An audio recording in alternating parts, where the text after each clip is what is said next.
ಅತ್ತೆ, ನೀನ್ ಯಾಕೆ ಅವಳನ್ನ ಹಾಗೆ ನೋಡ್ತಾ ಇದೀಯಾ? ಅಲ್ಲ ಕಣೋ, ನಿಮ್ಮಿಬ್ಬರದು ಅರ್ಥ ಮಾಡ್ಕೊಳಕ್ಕೆ ಆಗ್ತಿಲ್ವಲ್ಲೋ.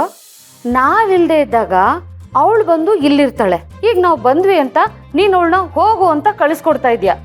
ಅವಳು ನೋಡಿದ್ರೆ ನೀನ್ ಟೆಸ್ಟ್ ಎಲ್ಲ ಚೆನ್ನಾಗಿ ಮಾಡು, ಜಾಸ್ತಿ ಟೈಮ್ ಇಲ್ಲ ಅಂತಾಳೆ.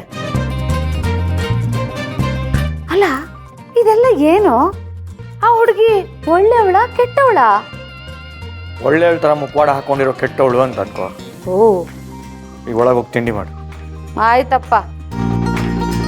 ಅದಕ್ಕೆ ನಾನು ಹೋಗಿ ಚಟ್ನಿ ಮಾಡ್ತೀನಿ. ನರಸಿಂಹ, ನೀನು ಸ್ನಾನ ಮಾಡ್ಕೊಂಡು ಬಾರೋ. ದೋಸೆ ರೆಡಿ ಇದೆ, ಚಟ್ನಿ ಮಾಡಿಬಿಡ್ತಾಳೆ ಬೇಗ. ನರಸಿಂಹ, ಏನೋ ಹಾಗೆ ನೋಡ್ತಾ ಇದೀಯಾ? ಅಲ್ಲಮ್ಮ, ಇನ್ನೇ ಮದುವೆಗೆ ಹೋಗಕ್ಕೆ ಮುಂಚೆ ಹೋಗಲ್ಲ ಅಂತಿದ್ದೆ. ಈಗ ಮದುವೆಗೆ ಹೋದ್ ಬಂದ್ಮೇಲೆ ತುಂಬ ಖುಷಿಯಲ್ಲಿದೆಯಲ್ಲ. ಆ ಥರ ಎಲ್ಲ ಏನೂ ಇಲ್ಲ ಕಣ. ದಿಶಾನು ನಮ್ಮ ದೀಪನ್ ಥರನೇ ಒಳ್ಳೆ ಹುಡುಗಿ, ಪಾಪದವಳು. ಅಪ್ಪ ಅಮ್ಮನ ಸ್ಥಾನದಲ್ಲಿ ನಾವು ನಿಂತು ಅವಳಿಗೆ ಧಾರೆ ಏರ್ಕೊಟ್ಟು ಬಂದ್ವಿ ಅಷ್ಟೇ. ಇಷ್ಟು ದಿನ ದೀಪ ಇಲ್ಲ ಅನ್ನೋ ನೋವಿನಲ್ಲಿದ್ಲು ಒತ್ಸಲ. ದಿಶನ್ ನೋಡಿದ್ಲಲ್ಲ, ಈಗ ಸ್ವಲ್ಪ ಸಮಾಧಾನ ಆಯ್ತು ಅವಳಿಗೆ. ನೀವೇನೇ ಹೇಳಿಯಪ್ಪ, ನಮ್ಮ ಪುಟ್ಟಿ ಸ್ಥಾನನ ಯಾರು ತುಂಬಕ್ಕಾಗಲ್ಲ.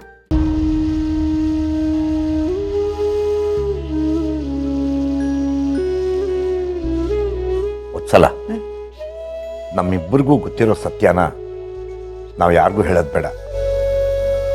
ಸರಿ, ದೋಸೆ ಮಾಡಿಬಿಟ್ಟು ಬರ್ತೀನಿ.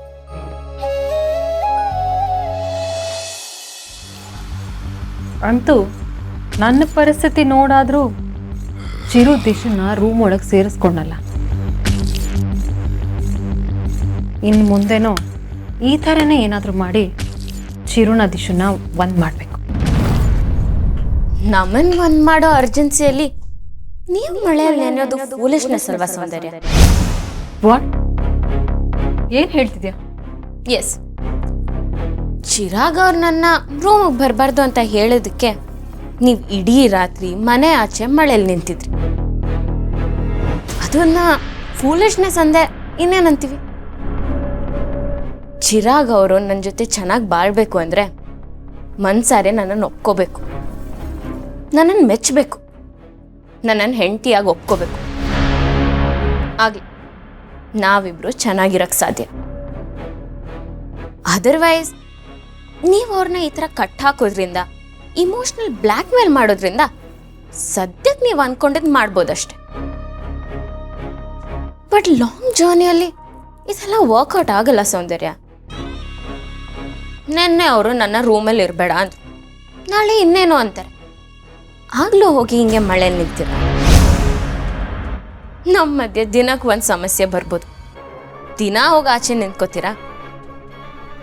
ಹೇಳಿ Soundarya. Be practical, please be smart. ಕೆಲವು ಸಲ ಇಮೋಷನ್ಸ್ಗಿಂತ ಸೆಂಟಿಮೆಂಟ್ಗಿಂತ ಸ್ಮಾರ್ಟಾಗಿ ಯೋಚನೆ ಮಾಡೋದೇ ಮೇನ್.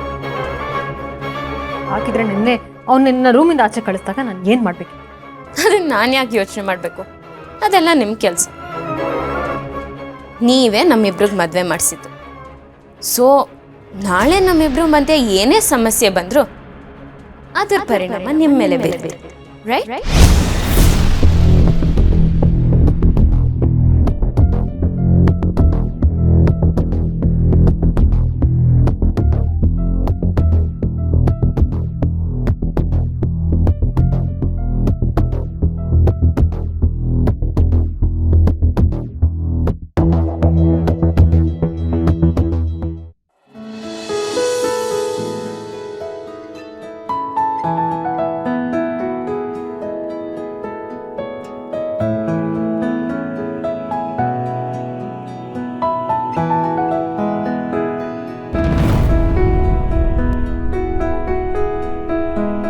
ಏನ್ರಿ ಮಾಡ್ತಿದ್ರಿ ಇಲ್ಲಿ? ಕಾಮ್ ಡೌನ್ ಚಿರಾಗ್, ಯಾಕೆ ಕೂಗಾಡ್ತಿದ್ದೀರಾ? ನೋಡಿ, ಇನ್ಮೇಲಿಂದ ನಾನಿಲ್ಲಿ ಬರಬಾರ್ದು, ಇನ್ನೆಲ್ಲಾದ್ರೂ ಹೋಗಿ ಮಲ್ಕೊಳ್ಳಿ ಅಂತ ನೀವು ಹೇಳಂಗಿಲ್ಲ.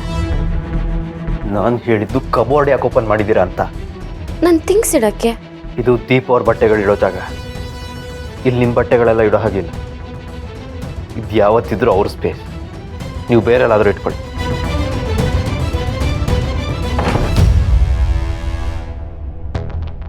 ಅದಕ್ಕೆ ಹಠ ಮಾಡಿದ್ರು ಅಂತ ನಿಮ್ಮನ್ನ ರೂಮ್ಗೆ ಎಂಟ್ರಿ ಕೊಟ್ಟಿದ್ದು ಮಾತ್ರಕ್ಕೆ ನಾನು ಲೈಫ್ಗೆ ಎಂಟ್ರಿ ಕೊಟ್ಟೆ ಅಂತ ಅನ್ಕೋಬೇಡಿ. ದೀಪ ಅವ್ರ ಸ್ಪೇಸ್ನ ಮುಟ್ಟೋ ಹಕ್ಕಾಗ್ಲಿ ಅರ್ಹತೆ ಆಗಲಿ ನಿಮಗಿಲ್ಲ. ಇದನ್ನ ಅರ್ಥ ಮಾಡ್ಕೊಂಡಿದ್ರೆ ಸರಿ, ಇಲ್ಲಾಂದ್ರೆ ನಾನು ಸುಮ್ಮನಿರಲ್ಲ. ಅದ್ರ ಪರಿಣಾಮನ ನೀವು ಎದುರಿಸ್ಬೇಕಾಗುತ್ತೆ.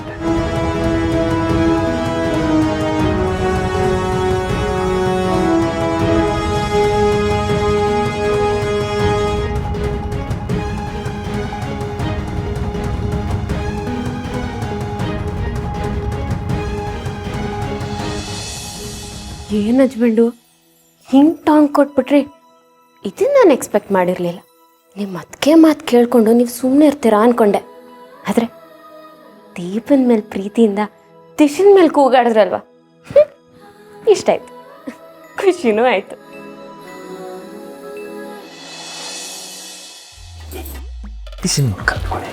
ನಾನೇನ್ರಿ ಕಲ್ತ್ಕೋಬೇಕು? ಮಾಡರ್ನ್ ಆಗಿದ್ರು ಸಂಸ್ಕಾರ ಬರ್ತಿಲ್ಲ ಅವಳು. ನನಗೂ ಪೂಜೆ ಮಾಡಕ್ ಬರುತ್ತೆ. ಪೂಜೆ ಮಾಡ್ತೀಯಾ, ಆದರೆ ದೇವಗಳ ನನಗೆ.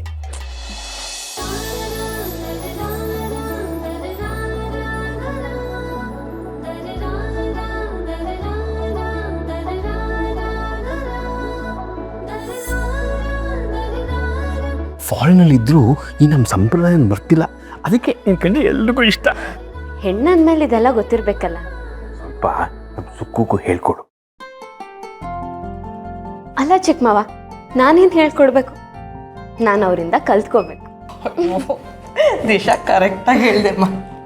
ಸರಿ, ಮಾವಂಗೂ ಆರತಿ ಮಾಡ್ಕೊಡ್ತೀನಿ. ಏಯ್ ನಿಂತ್ಕೊಳ್ಳಿ ಸ್ವಲ್ಪ.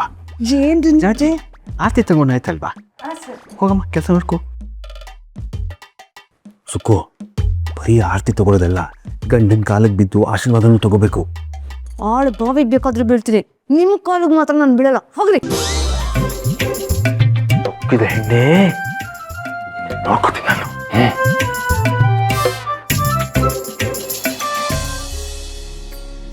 ಮಾವ, ಆರತಿ ತಗೊಳ್ಳಿ.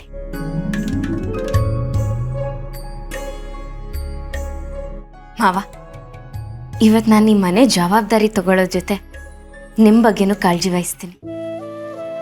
ಇಷ್ಟು ದಿನ ನಿಮ್ಮನ್ನ ದೀಪ ಆಗಿ ನೋಡ್ಕೋತಿದ್ದೆ, ಇವಾಗ ದಿಶಾ ಆಗು ನಿಮ್ಮನ್ನು ನೋಡ್ಕೋತೀನಿ. ಏನಾದರೂ ಹೇಳಬೇಕು ಅಂತಿದ್ದೀರಾ ಮಾವ? ಹೇಳಿ ಮಾವ. ಅರ್ಥ ಆಯ್ತು ಮಾವ. ಹಸ್ಬೆಂಡನ್ನ ನಾನು ಒಪ್ಕೊಳ್ಳಿಲ್ಲ ಅಂದರೆ ನಾನು ಬೇಜಾರು ಮಾಡ್ಕೋಬಾರ್ದಲ್ಲ. ನಾನು ಯಾಕೆ ಬೇಜಾರು ಮಾಡ್ಕೋತೀನಿ ಮಾವ? ಅವ್ರ ದಿಶಾನ ಒಪ್ಪದೇ ಇರೋ ಅಷ್ಟು ದೀಪನ ಮೇಲೆ ಅವ್ರಿಗೆ ಪ್ರೀತಿ ಇದೆ ಅಂತ ನಾನು ಖುಷಿ ಪಡ್ತೀನಿ. ನೀವು ಏನೋ ಯೋಚನೆ ಮಾಡಬೇಡಿ, ಆದಷ್ಟು ಬೇಗ ನಾನು ಎಲ್ಲ ಸರಿ ಮಾಡ್ತೀನಿ. ಆಶೀರ್ವಾದ ಮಾಡಿ.